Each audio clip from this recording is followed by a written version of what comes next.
much. So I know that sometimes is a lot. And we have arranged a special panel at this time to help you really bring all that high level information down to specifically what you can do in your county. So if I can ask our wonderful panelists to come up, I'm going to talk as you come up. So we have asked coordinators from county offices of education, those team members who have been working with CS for CA for the past number of years on the CISC Computer Science Subcommittee. So I'd like to introduce, here we go, Katherine Goyette, who is the educational consultant for technology and integrated studies at Tulare County. Thank you. There you go. And sit wherever you're comfortable. Rudy Escobar, who is the coordinator for STEM at Stanislaus County.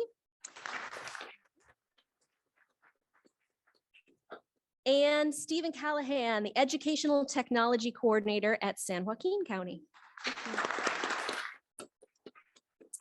So this reflection panel is going to take the form of a Q&A, and I'll ask the first question. And if anyone else from the audience has any specific questions, there's a microphone right there in the center of the room, and you can put your questions in the chat. I will be monitoring that. So I'd like to start by just going down the line. And if you can say a little bit about where you're from and what stood out to you from Julie and Allison's presentation. So what is top of your mind from that? Kat, do you mind going first? Sure, no problem. Can everyone hear me? Yeah. We can, okay. Is that on? How's that? Is that, I don't know if it's on. Looks like it's not on. No, it's good. Oh, it's on, perfect. Okay. So yes, I'm Katherine from Tulare County Office of Ed. And I want to thank Julie and Allison for all of their work. We all know of their work quite well and know that it's been an excellent support for us at county offices as we are supporting districts. Something that stood out to me is the wealth of opportunity that is available to our students in regards to the hundreds of thousands of jobs in California that are available related to computer science, and the fact that our students are oftentimes unaware of this. There's a lack of awareness and by not only the students, but by many times the schools, by the administrators, by teachers. And so I'm excited that we are moving forward in California to try and educate our students from here so that all of these large tech companies aren't having to take students from other states and countries, so to speak. But there's a huge amount of opportunity, and it's really a matter of letting our students know and our districts and our teachers that these opportunities are available. As was said, there are many rural schools in our area, but there's still a lot of opportunities in agriculture, for example, in the medical field or computer science. So the opportunities there, and we owe it to our students for the sake of equity and for the sake of that opportunity to build that awareness and advocate for it. I'm going to go with opportunity as well, specifically monetary opportunity. There was one slide that listed all the different ways that funding can provide for computer science implementation across the state, including professional development, devices, learning loss mitigation, so courses being offered. There's a lot of opportunity for change and for growth, and I'm excited about that. So Rudy Escobar, Stanislaus County Office, and what stood out to me, well, there's several things that stood out to me, but one of the things that stood out to me is the opportunities that we have, but there's a step process that Julie gave us at the about how we can actually advocate and go all the way through. And something that is very passionate for me is as you can see the data, and the data that is girls are so far off from the boys around California in computer science. And I think that that's something that we have to consider around our state to be able to narrow that gap. Thank you. At this point, if there are any questions from the audience, please feel free to volunteer yourself. Come on up. Go ahead.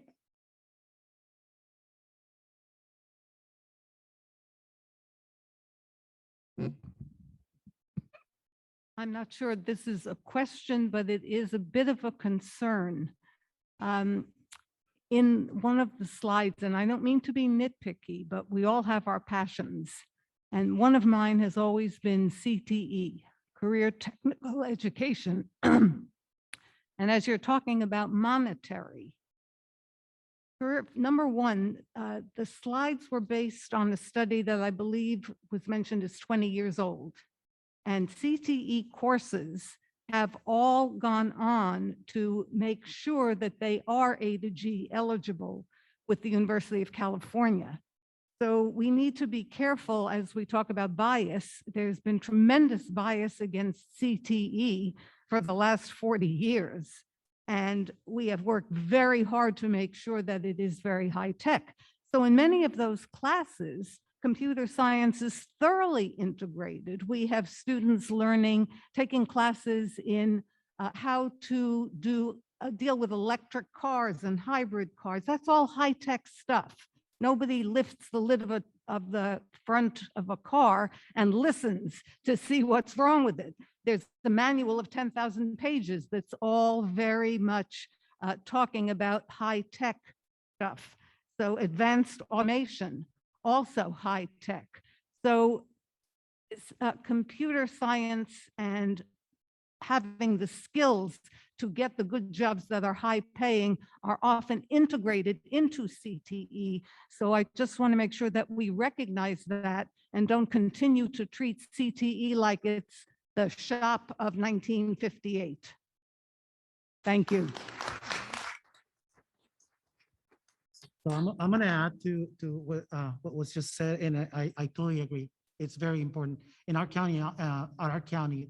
That's one of the things that we're doing now, working with CTE, and we're developing what we call a Career Inspiration Center, where CTE coordinators with STEM coordinators are coming together to support all kids in being career oriented. So that's something that we're really working hard on.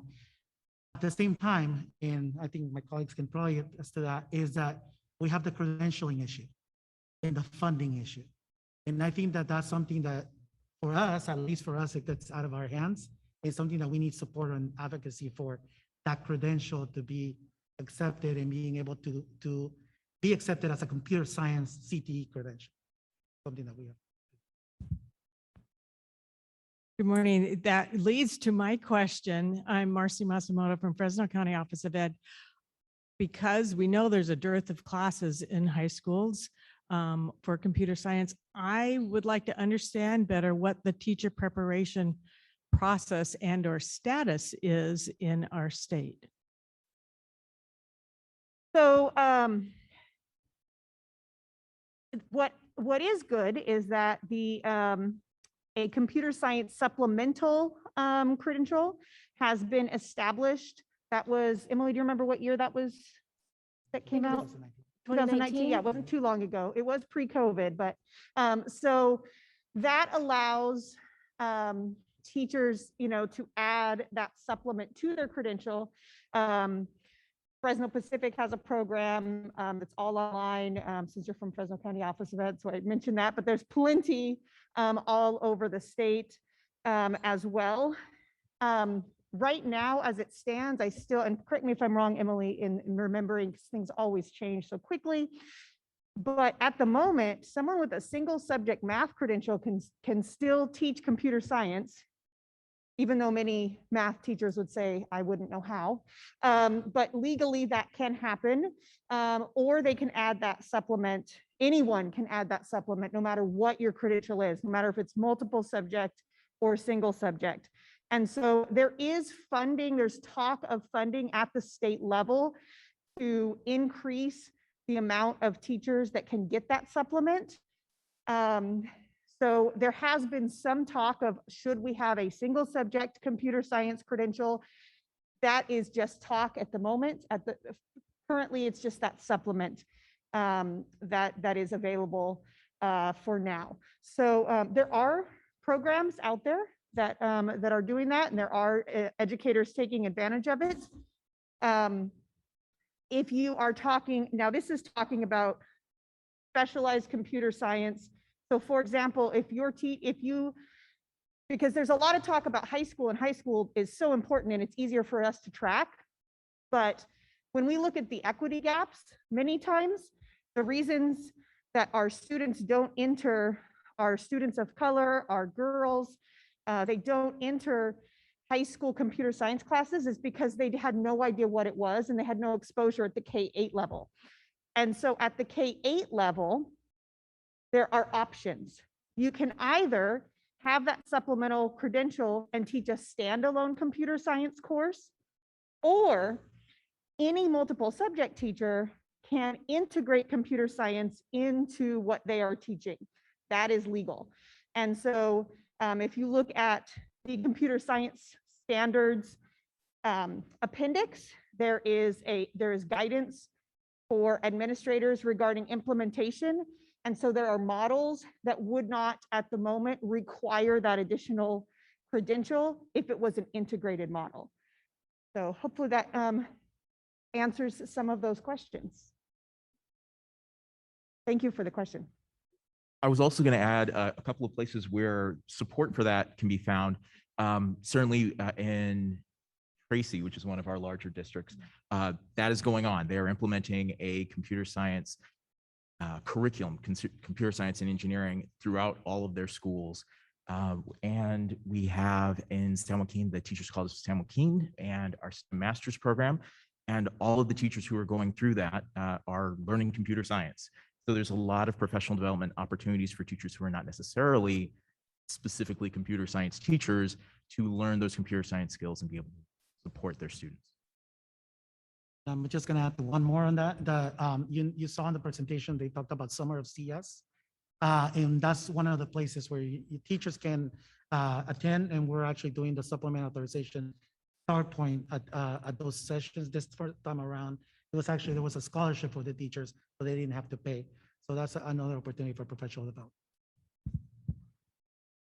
Rosemary Kamei, Santa Clara County Office of Education trustee.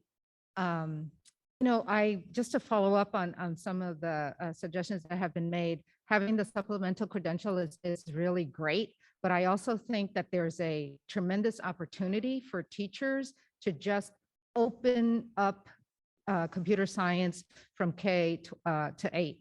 And I know that we've been doing a lot of work in Santa Clara regarding trying to promote CS in terms of, after school, summer school, extended time learning, any way that we can. And it'd be great to know what other counties are doing and perhaps put it on our new CS website. So I completely agree. I'm very passionate about that. I've seen the power of awareness in elementary school that then leads to more involvement in those high school courses.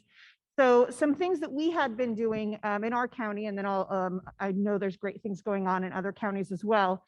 But one thing we did was we received a Google for Education grant for professional development for teachers that was for mathematics and science teachers. And so these mathematics and science teachers came and learned how to integrate computer science into those specific classes. So that's a 6-8 model.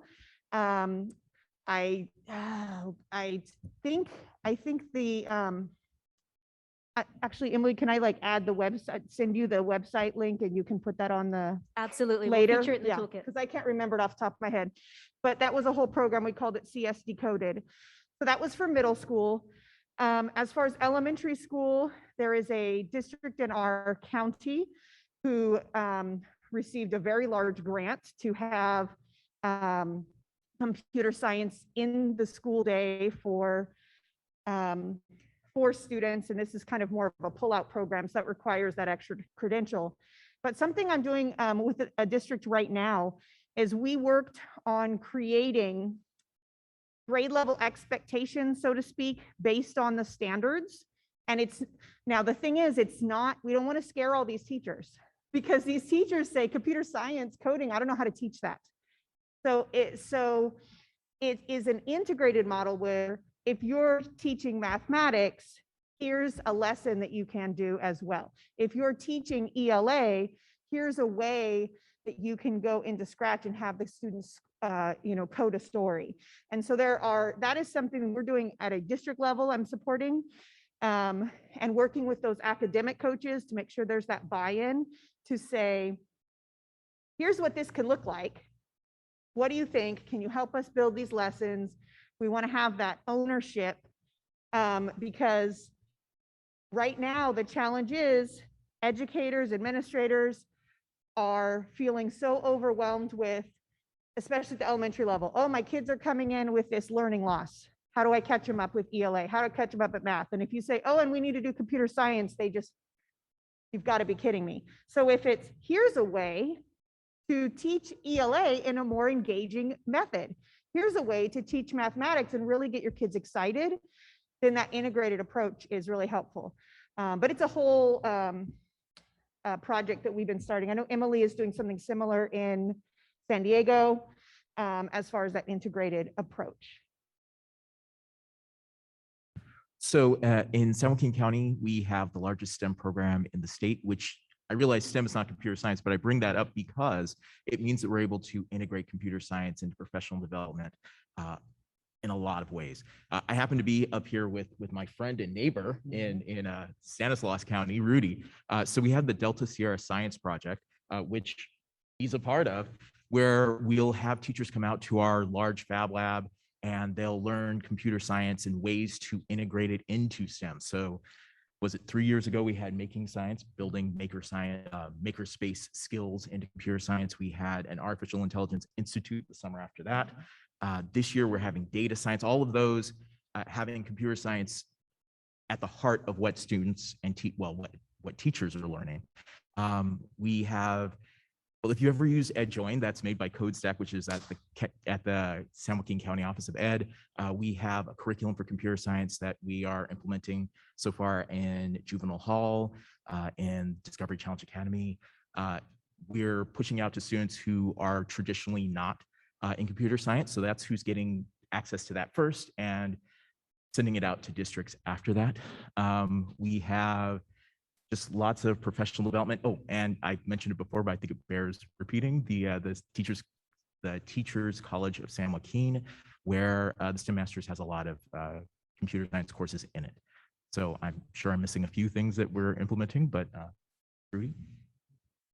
So I like the first thing that Stephen mentioned, because one of the ways we can expand computer science and be able to include computer science is building a team, a regional team. And that's what we have done in our area, that we build a Region 16, in which we're spreading not only in our little counties or districts, we're really touching really big region.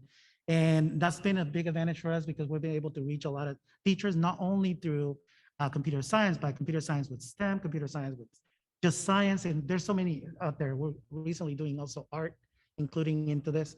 At Stanislaus County, we're, like I mentioned before, we're doing the Career Inspiration Center, which is middle school to high school that we're trying to approach. But as mentioned, also the elementary is very important.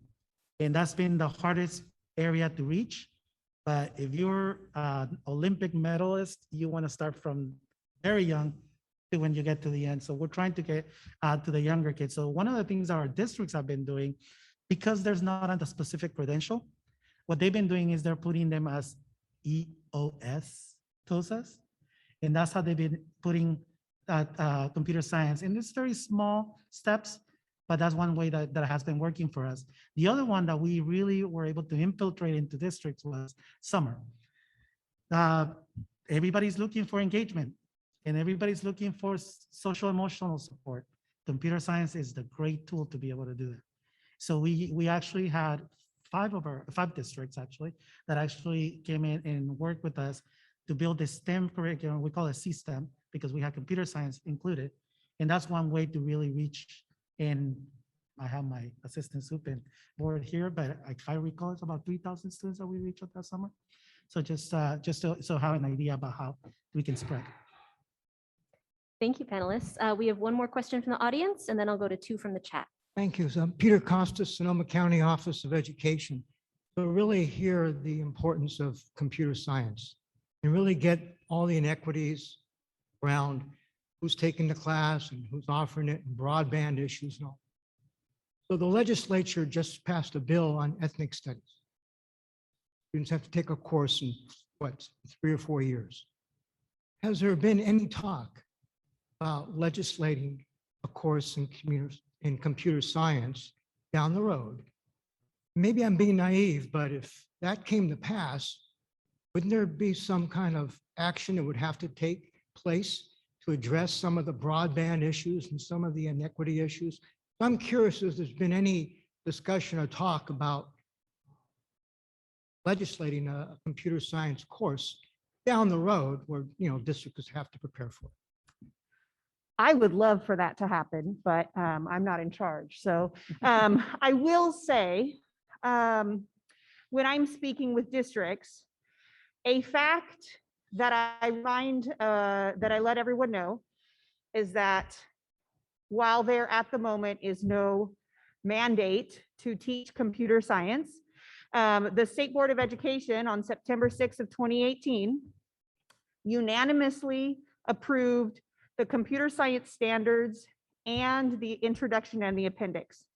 The introduction clearly states that the computer science standards were designed to be accessible to every single K-12 student in California.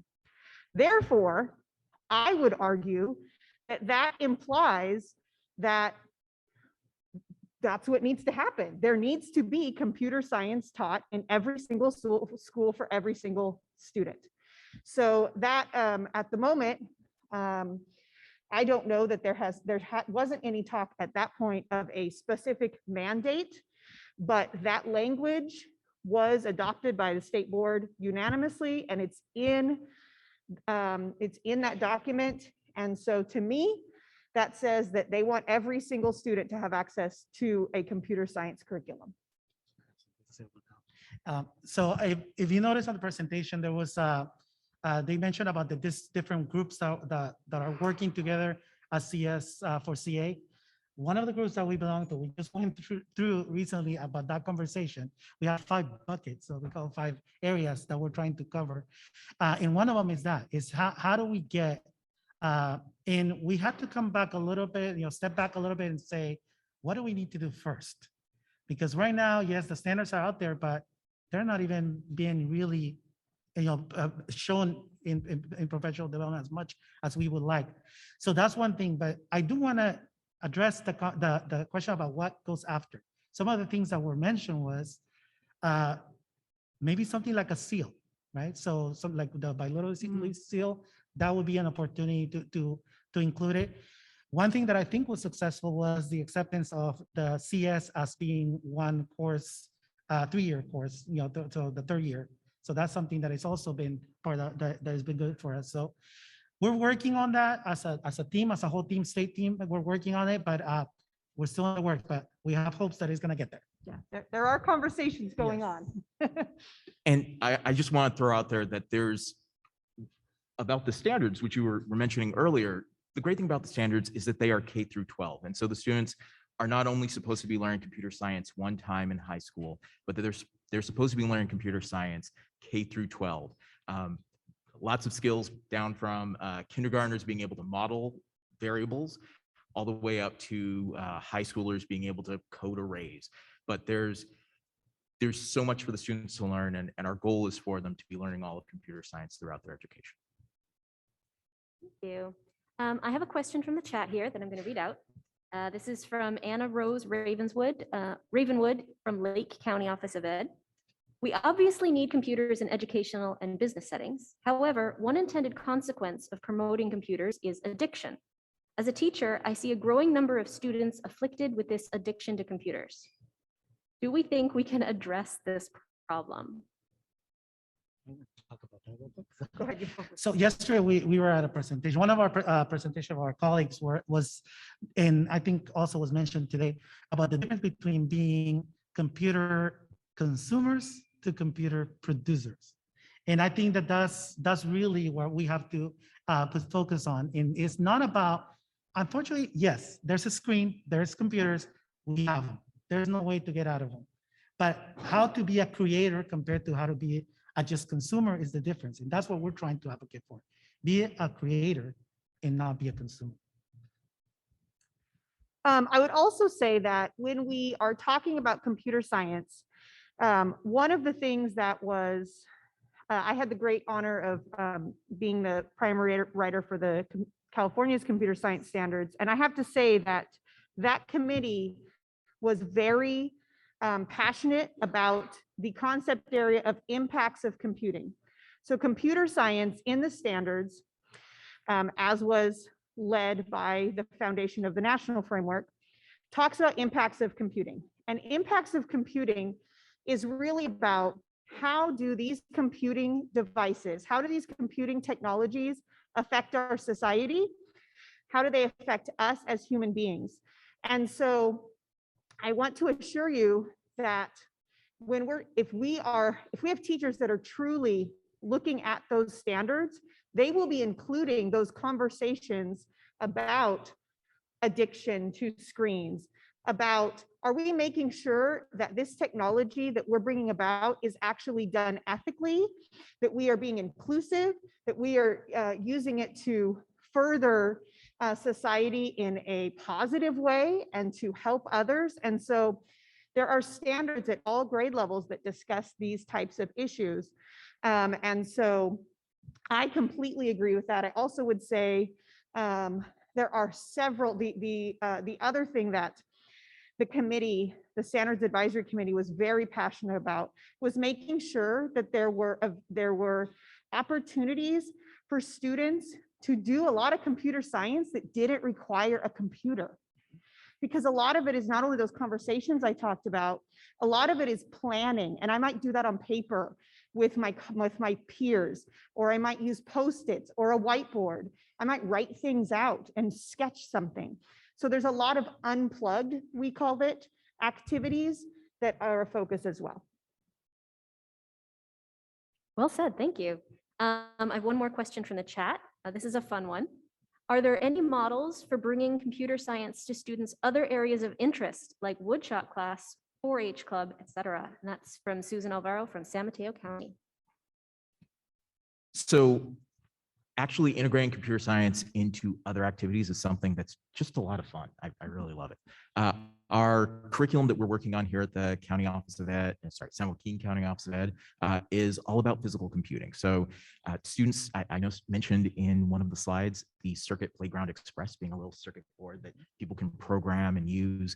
We are building ours on the microbit. We are doing some work within our county schools with Legos. Those are chances for students to work with objects, to build new things, to be artistic. Computer science is this amazing chance for people to be creative. And I think that one of the ways to get people interested in and overcome the issue of equity is showing people that the thing that they're interested in is made better by computer science. Yeah.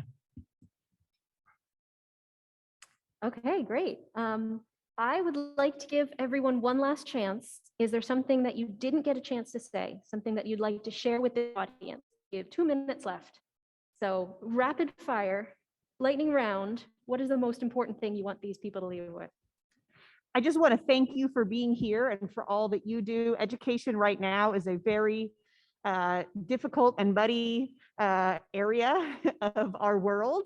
And so I want to thank you for being here, for listening, and please feel free to reach out if you have any questions for us regarding the challenges that we've all faced in advocating for computer science and what we have been working on in our counties. I also want to thank you for having us here and the opportunity to talk to you, and to you still being here, because that's important. And also just to leave you with, I know that this is why you're here, and it's our kids, right? That's the whole purpose. And computer science is a way to engage them in a way to keep them. And it's not only about the screen, it's really about being critical thinkers and creators, which is what we want to make them more successful in society. Again, thank you so much for being here. This is an awesome place to be, but thank you for being here on a Sunday morning.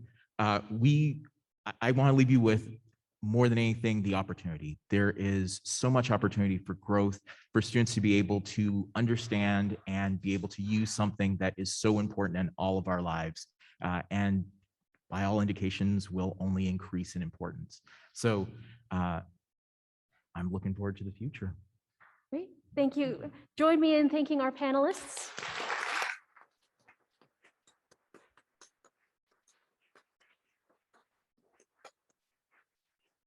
Thank you so much for your attention. Thank you.